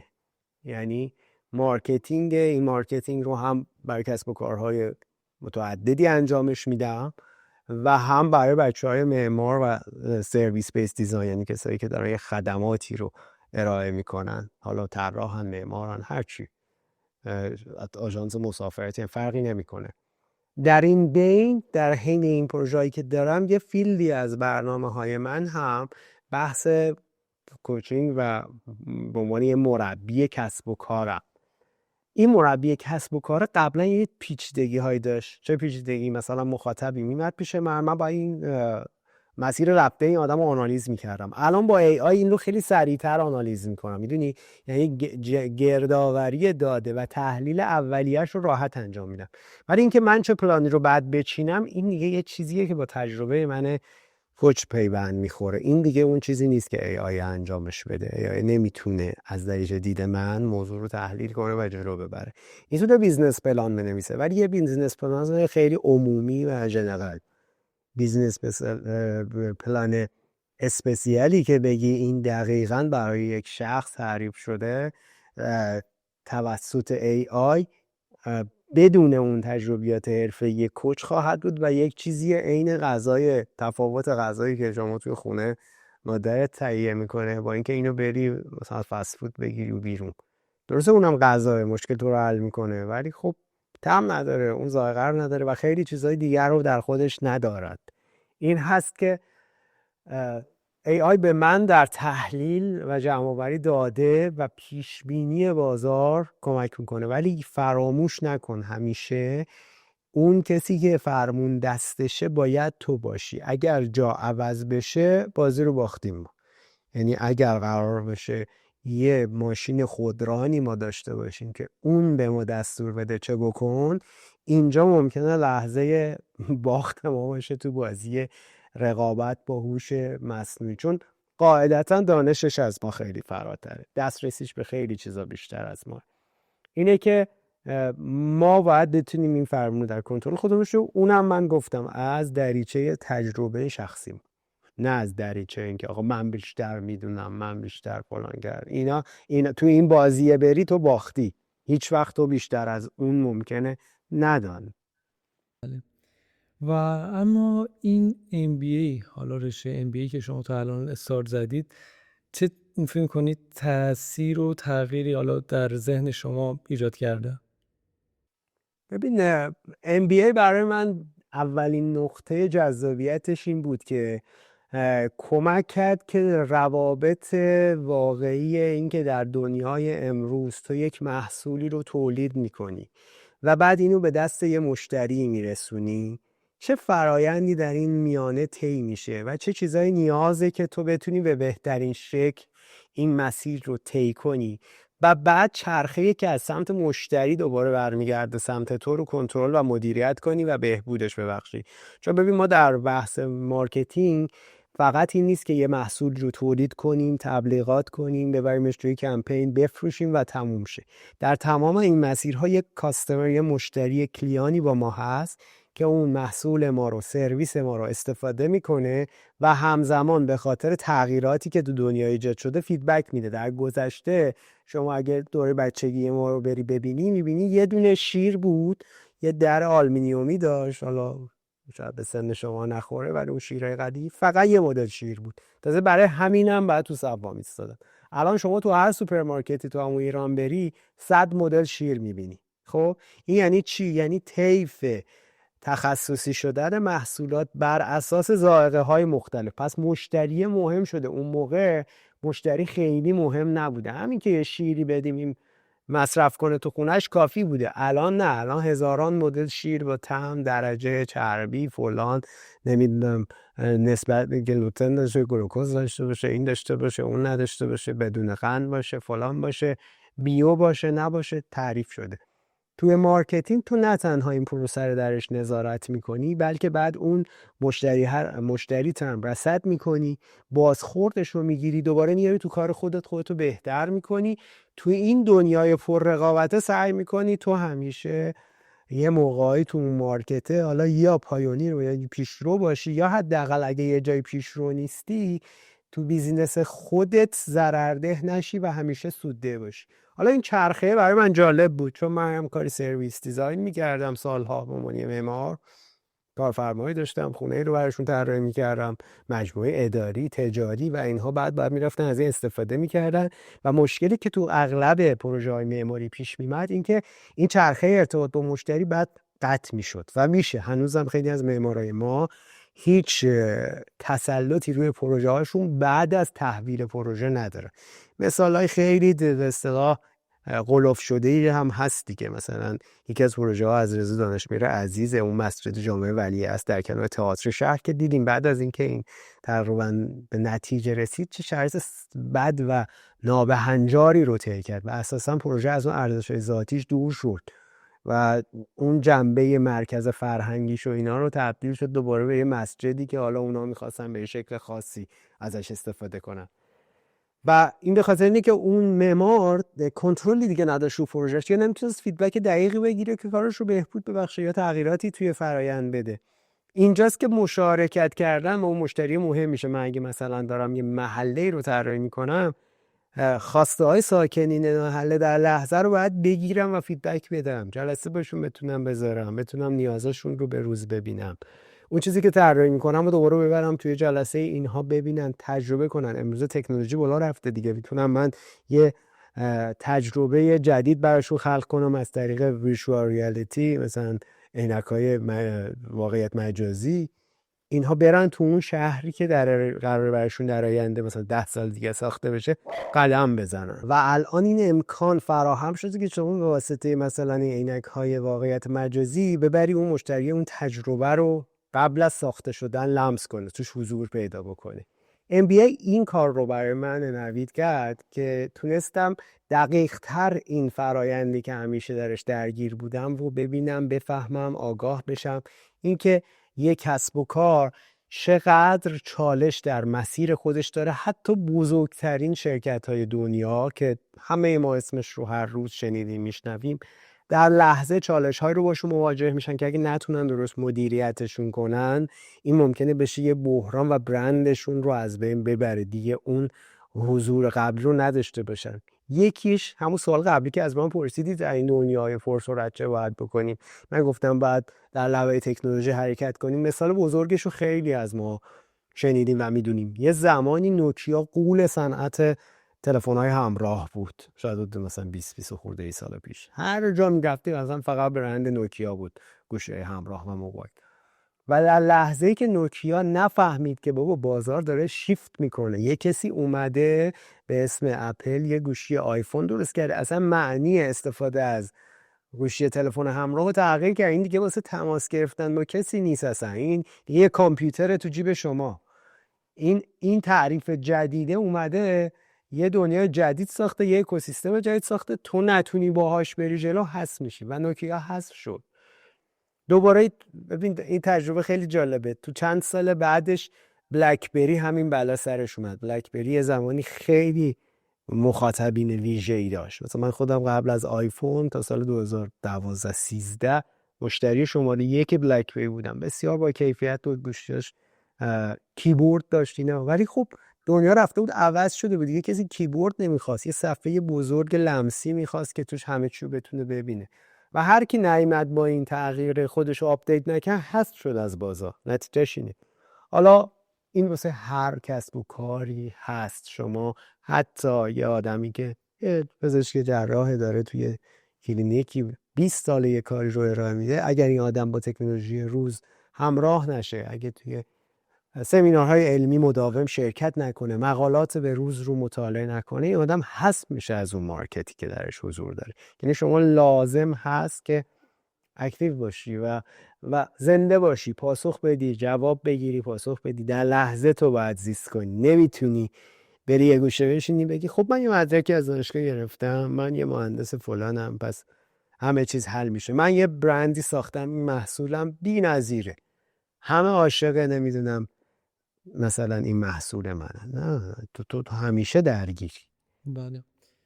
اما شما اگر بخواید یه سری توصیه داشته باشید حالا به بچه‌هایی که در دهه 20 تا 30 هستن برای اینکه بخوان یک ذهنیت مدیریتی بهتری داشته باشن، بتونن نظم بیشتری داشته باشن در حوزه کاریشون، شما چه توصیه‌ای براشون دارید برای اینکه بتونن شروع کنن؟ ببین، سوالی که شما پرسیدین نکته جالبش اینه که این بچهای نسل جنراسیون زی یا نسل زد یا حتی نسل بعدشون یعنی آلفا، اینا اتفاقا خیلی بچهای هوشمند و باهوش درجه‌ای که هستن، چون از کودکی در بستر همین تکنولوژی بزرگ شدن و به خوبی میدونن مفاهیم این داستان رو و چقدر قابلیت و امکان بهشون میده. من چند وقت پیش یکی از به فرانسوی مراجعه کرد، 21 سالش بود این خانوم و خودش کسب و کار خودش رو داره. من یعنی اصلا تعجب کردم که این چطوری در 21 سالگی به این بلوغ فکری رسیده که بتونه بره یه محصولی رو تولید کنه، تو پلتفرم تیک تاک بفروشه. حالا داشت توسعه میده، یعنی قبل از اینکه اصلا بیاد پیش من، این آدم کسب و کارش رو راه انداخته و داره در ماه چند هزار از این هودیا میفروشه تو بستر مثلا تیک تاک، چیزی که واقعا عجیبه. یعنی توی از یه بچه 21 ساله انتظار نداری اینقدر بالغ باشه در کسب و کار، ولی خب خوبیه اینه که این نسل چون از کودکی با این فضا بزرگ شده این رو میدونه. من توصیهم به این بچه‌ها این هست که یه موقعی من ازشون البته یاد میگیرم، ولی اینکه همزمان این رو بدونن که همه اون چیزی که این عزیزان میدونن کل عالم فقط این حباب اطرافشون نیست. چون خیلی از این بچه‌ها وقتی توی یه حبابی گرفتار میشن، یعنی با یه سری آدم هم فکر خودشون ارتباط میگیرن، مثلا مثال میذارم، اینا مثلا علاقه من به گیمن، با یه سری آدم دیگه که گیم بازی میکنن فقط ارتباط میگیرن، بنابراین مثلا از حوزه تاریخ دیگه هیچی نمیدونن، از فلان چیز نمیدونن. این حبابه یه ذره بده، باید سعی کنن این حباب رو بتره کنن و از جاهای دیگر هم یک تکه هایی رو بردارن و به اون کریستال یادگیری خودشون اضافه کنن. میدونی یادگیری پراکنده خوب نیست، ما باید سعی کنیم در درون خودمون یک هسته‌ای رو شکل بدیم، این کریستال مثلا بلور شکر که شکل میگیره و ذره ذره رشد میکنه و این دریافته رو هر زمان اون موضوعاتی که بهش علاقه مندیم و موضوعات دیگر رو اینو به هم اضافه کنیم و این کریستال یادگیری رو در خودمون توسعه بدیم و بکنیمش یه چیزی که صلب باشه، این کریستال سنگ بشه، پودر نشه وقتی دست میزنی. یکی از مشکلات من با بچه‌های این نسل اینه که دانششون تو حوزه‌های دیگر بسیار دانش کم عمقیه و وصل نیست به یافته، یعنی اون چیزایی که بلدن رو پیوند نزدن به اون چیزهای دیگری که از جاهای دیگر میارن. این بده، این رو باید سعی کنن در خودشون توسعه بدن، اون چیزی که از جای دیگه میارن رو هم بیارن توی هسته و این هسته رو هی سعی کنن بزرگ کنن. مطمئنا نتیجهش خیلی ویژاست، چون تو حوزه های عمومی خیلی از بچه های همسن و سال میلنیوم و نسل ما، به قول خودمون دهه 60 های ایرانی، اینها خیلی موفق ترن، چون خیلی چیزایی رو میدونن که این نسل دهه 60 اینو نمیدونه یا نرفته درکش بشه. به هر شکل من فکر میکنم اون نقص رو پوشش بده اون نسل، خیلی خروجیش از نسل ماها بیشتر خواهد بود. بله. خب حالا به جای جالبی هم رسیدیم در مورد تغییر. چه چیزی این تغییره رو اصلا سخت میکنه؟ یعنی اینی که یک انسان بخواد یک ذهنیتی رو کنار بذاره، یک عادتی رو کنار بذاره، به نظرتون چی اونو سختش میکنه؟ این تنش درونی از کجا میاد که مثلا خیلی حاضر نیستن، حتی با اینکه میدونه یه راهی داره اشتباه میره؟ خب یعنی همین، خب من خودم همین جزء این جنریشن زی ام، یه جایی ممکنه مثلا ذهنیت ماهایی هم که حالا الان خیلی هم میگن جلوتریم نسبت به نسل قبلی اشتباه باشه، ولی باز میبینیم تغییر سخته، یعنی کنار گذاشتن یک سری مسائل سخته. چه چیزی اینو سخت میکنه؟ چه کار کنیم که ساده تر بشه اصلا؟ خب ببین، بحثی که هست تغییر اولین اتفاقی رو که با خودش همراه داره، یه آدم سخته برای خودش. ببین شما وقتی میری، نمیدونم تجربه ورزش داشتی، ورزش سنگین، وقتی که بدنت آماده نیست میری مثلا توی باشگاهی توی جیم ورزش میکنی، فردای این یه درد شدیدی میگیره در بدن تو، یعنی بدن درد و اون حالت خورد و خمیر شدن به قول خودمون رو تحمل میکنی. تغییر هم همین کار رو با آدم میکنه. چرا؟ ساده است جوابش. ببین ذهن انسان در طی هزاران سال تکامل رفته به سمت ذخیره کردن انرژی، یعنی اینکه برای هر کاری مینیمم انرژی رو مصرف کنه. پس همیشه ساده ترین راه رو ذهن رفته به دنبالش. نمیگم تنبلا، ولی ببین انسان نخستین و هومو سیپین ها که میلیون ها سال قبل از ما زیست میکردن، اینها برای بقا باید میرفتن یه چیزایی رو پیدا میکردن اون بیرون. یعنی حتی قبل از اینکه شکارچی باشن گردآورنده بودن، میرفتن تو جنگل، یه میوه افتاده بود رو زمین برمی‌داشتن، یه شکاری شده بود تهمونده شکاره رو برمی‌داشتن. حتی اینها ذهنشون تکامل پیدا کرده بود که تا جایی که میتونه این انرژی که داره رو ذخیره کنه.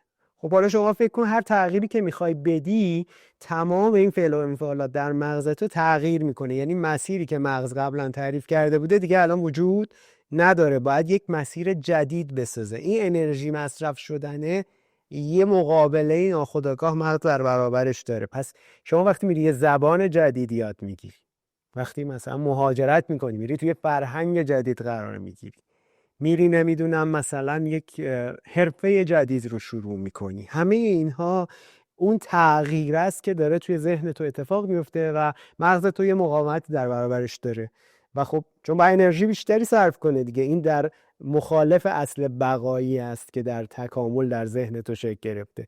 بنابراین اون سختیه رو به همراه داره، ولی نکته ارزشمند اینه که بعدش رشد اتفاق میفته. چطوری تو باشگاه وزنه میزنی میگه آقا این ماهیچه‌های شما رشته‌هاش پاره میشه، بعد شروع میکنه دوباره ساخته شدن، این باعث میشه اون عضله رشد کنه.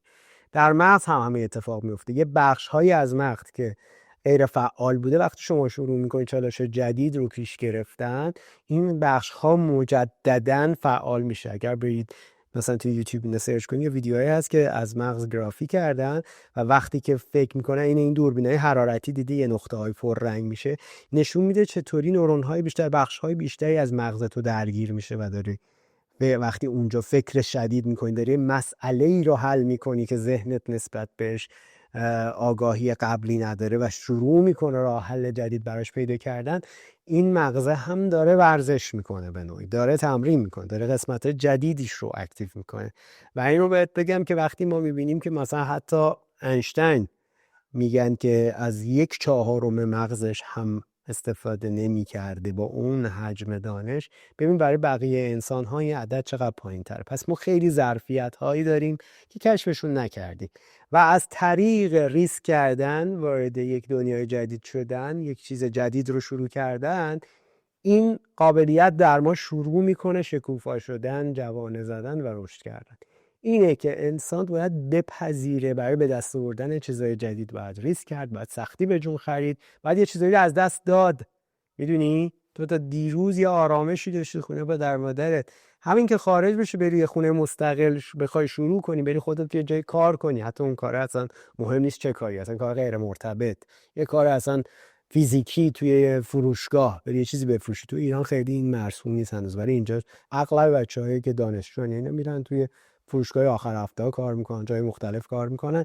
این کمک میکنه، مهارت هاشون رو توسعه میدن، این آدما نتورکینگشون قوی میشه، با آدمای مختلف سر و کله میزنن، یاد میگیرن چطوری توی محیط جدید ارتباط پیدا کنن و همه اینها به رشد منتهی میشه. این نکته مهمشه. فرقی هم نمیکنه چند سالته کجایی. من تو 38 سالگی شروع کردم یه زبان جدید رو که هیچی نمیدونستم شروع کردم. الان 42 سالمه. سال قبل رفتم تو دانشگاه، توی دانشگاه دیگه و یه زبان دیگه دارم یه رشته رو توی کارشناسی ارشد میخونم. خیلی‌ها تو زبان خودشون تو کشور خودشون میگن سخته بریم، مثلا ما برای چی باید بریم فوق لیسانس، یا مثلا رشته‌مون رو تغییر بدیم توی ارشد. به خاطر اینکه آره اینا درد داره دیگه عزیز من. اینا وقتی شما میری شروع میکنی یه کاریو که نمیدونستی، ناآگاهی، مغزت نمیدونه ته مسیر کجاست، فشار بهت میاد، سختته، درد میکشی، ولی بعدش رشد میکنی. این قشنگه. درسته. حالا یکم در مورد معماری هم صحبت کنیم. فکر کنید چه نکاتی توی معماری وجود داره که شاید اگر اونا رو ما اضافه کنیم به زندگیمون بتونه نظم بهتری بده، همون زندگی بهتری رو اصلا برای ما برمقام بیاره؟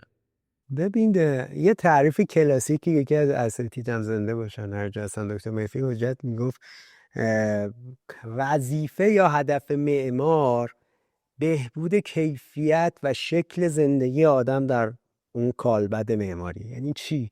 ساده شو بهت بگم، یعنی که اگه مثلا من یه معمارم باید یه کاری بکنم که اگه یه خونه‌ای واسه شما طراحی کردم، شما شکل زندگی تو اونجا بهتر بشه. یعنی مثلا کمتر سردت بشه، گرمت بشه، از مناظر زیباتری در محیط اون خونه، آپارتمان، هرچی که از قدم میزنی بهره مند بشی، نمیدونم نور خورشید رو به بهترین شکل بگیری و هر آن چیزی که بهتر شکل زندگی تو رو بهتر میکنه. حالا آدما شکل زندگیشون همه شبیه به هم نیست. مثلا ممکنه یه آدمی خیلی عاشق ورزش باشه، دوست داشته باشه تو آپارتمانش یه فضای ورزش کردن هم وجود داشته باشه. یه نفر دیگه اهل نمیدونم گیم باشه، یه LCD خیلی بزرگ. ولی توی معمار در مسیر حل مسئله سعی میکنی اینو فراهم بکنی. حالا درس این ماجرا چیه؟ و هر کاری تو دنیا داریم میکنیم، هر سرویسی داریم به مشتریان و مخاطبانمون تو حرفه خودمون میدیم، سعی کنیم که اون بهترین کیفیتی رو که نیاز داره بهش برسه. اگه یه پزشکی یه روش درمانی داریم به مریضمون میدیم، باید یه کاری بکنیم که کیفیت زندگی آدمه زیاد بهتر بشه دیگه، ارتقا پیدا بکنه.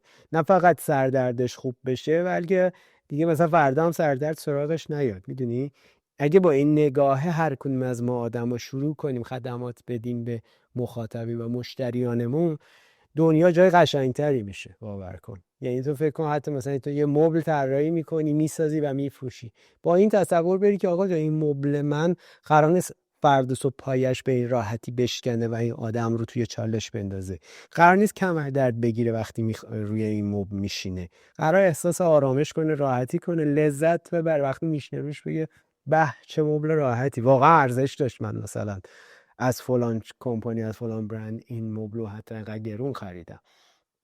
و این دوباره به تو بازخوردش میرسه. من خیلی درگیر این بحثای انرژی و فلان و اینا نیستم و دارم کاملا از دید منطق غربی 2004 میگم. ولی تو وقتی یک محصول با کیفیتی، سرویس با کیفیت میدی، مخاطب تو راضیه و احساس لذت میکنه و اون کیفیتی رو که دریافت کرده احساس میکنه بالا رفته، این میره نظرات مثبت راجع به شما ثبت میکنه، میره توی گوگل این ور اون ور اینستاگرام راجع به شما میرسه، مینویسه و میشه یه سفیر برای برند شما که رایگان شما هزینه ای نکردی، ولی این آدم داره میره تو رو پروموت میکنه، تبلیغ میکنه این ور اون ور. و این بهترین کاریه که هر کدوم از ما میتونیم بکنیم.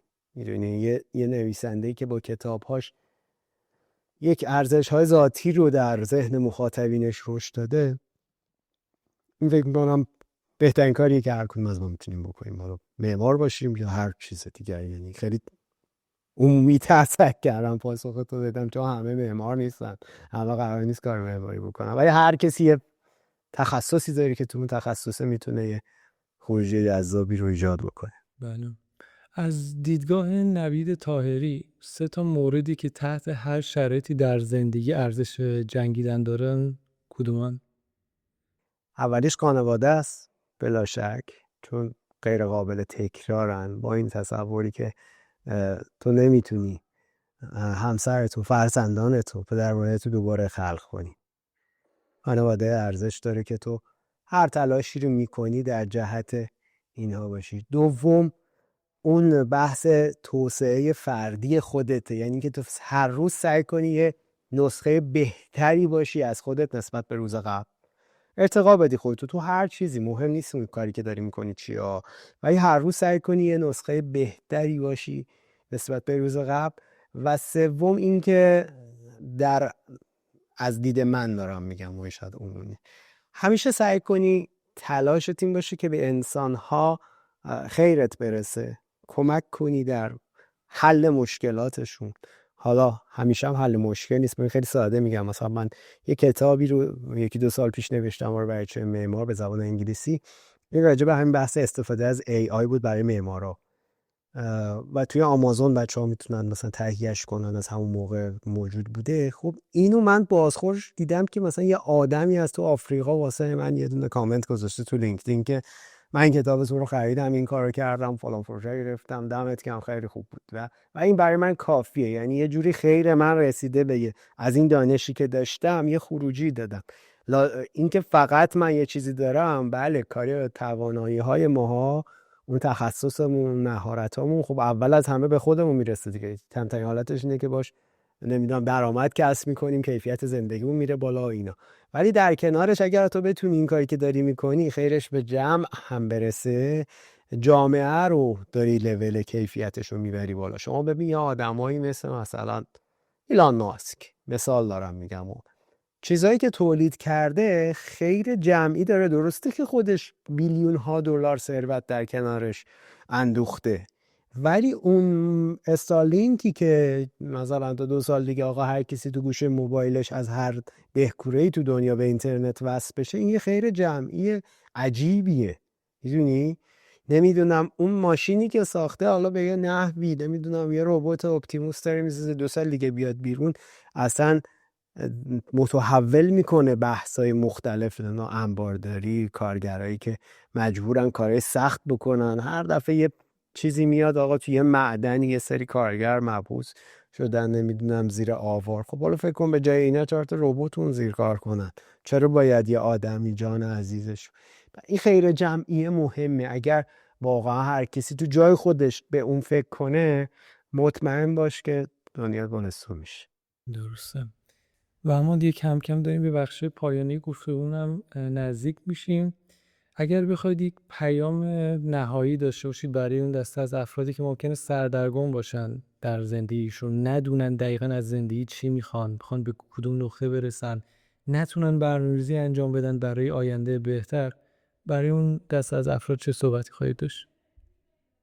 ببین ما توی مثلا MBA برای اینکه تحلیل بکنیم مثلا آقا جان کجا یه داستان واسطادی به عنوان مثلا یه بیزینس، سرویس یا هر چیزی، یه سری مثلا جداول تحلیل و دیاگرام و اینها داریم. نمیدونم مثلا یه دیاگرام قدیمی داریم که احتمالا همه بچه‌ها اسمش رو شنیدن، سوات، نقاط قوت، ضعف، فرصت، تهدید.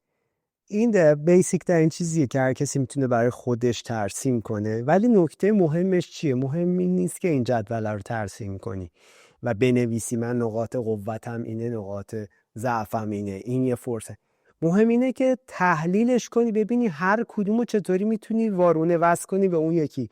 یعنی چطوری فرصت بسا تهدیده رو بکنیش فرصت واسه خودت، بعد این فرصت رو با نقطه قوتت پیوند بزنی، چطوری ضعف تو ببری در جهت قوت به کار ببری. میدونی این تحلیل است که ارزشمنده. اگر نه همینجوری نوشتن این که آقا جان من یه آدمیم که 3 تا زبان حرف میزنم ولی همزمان آدم تنبلیم. حالا باید ببینی آقا این دو تا چجوری میشه تنبلی تو با اون 3 تا زبان حرف زدن تو به هم وصل کن. این میشه یه دونه به اصطلاح نقطه فرصت ممکنه ایجاد بشه. مثلا میتونم یه اپلیکیشنی درست کنم واسه تنبلایی مثل خودم که زبانم دوست دارن، مثلا زبان 4 هم یاد بگیرم. بعد میبینی یواش یواش این میشه شکل‌گیری یه چیزی به اسم دولینگو که چند روز پیش خوندم که چیزی حدود 22 بیلیون دلار ارزش این اپلیکیشنه. چیزی که شاید یه روزی یه آدم نشسته چیکار کنم آدمای تنبل راحت زبان جدیدی رو یاد بگیرن. چیکار میکنم؟ یه اپلیکیشن میسازم توش یه سری بازی بر اساس یه ببین. یعنی نقطه رشد و خلقه از اون جایی هست که تو این نقاط ضعف تو، تهدیدها رو بیای چجوری وصل کنی به اون قوته، به اون فرصته و از تو دلش یه چیزی بکشی بیرون. هر کدوم از ما مطمئن باش 10 آیتم این شکلی هر جای دنیا تو هر نقطه‌ای باشیم داریم.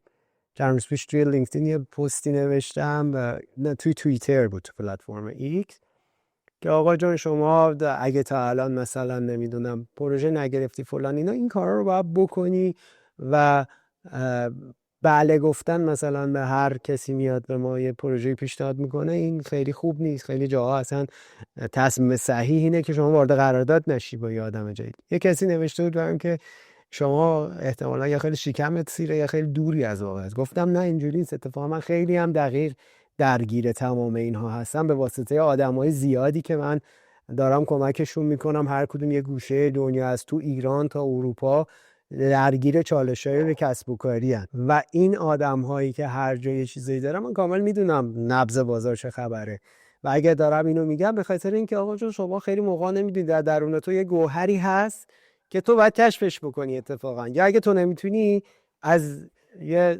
شاید کوچ کمک میگیری اینو کشف کنه. ولی ساده ترین حالتش اینه که من میخوام حذف کنم همه عوامل رو، بگم خودت با خودت بشین و یک بار برای خودت ببین آقا جان من چه امکاناتی دارم. اولیش هم اینه که سلامتی و این سلامتی بزرگترین نعمته. گفتی 3 چیز خیلی مهمه. اون خانواده رو با سلامتی کنار هم میذارم در جهت یه اصطلاح جمع‌بندی از صحبتام. امیدوارم بالا من سعی کردم خیلی مثل معمارا پرگویی نکنم و از منبر بیام پایین و امیدوارم جوابای سوال‌ها رو گرفته باشیم مسعود جان تا حد زیادی. هر صورت مرسی که این پیشنهاد رو دادی که با هم گپ بزنیم و امیدوارم که مخاطباتم حالا اگر پای این گفتگوی من و تو میشنن و میشنوند حالا یا میبینن، نمیدونم تو هر پلتفرمی، اون خروجی که یه میدونی یه زنگی زده بشه توی ذهنش، یه جرقه اتفاق بیفته، همین برای من کافیه.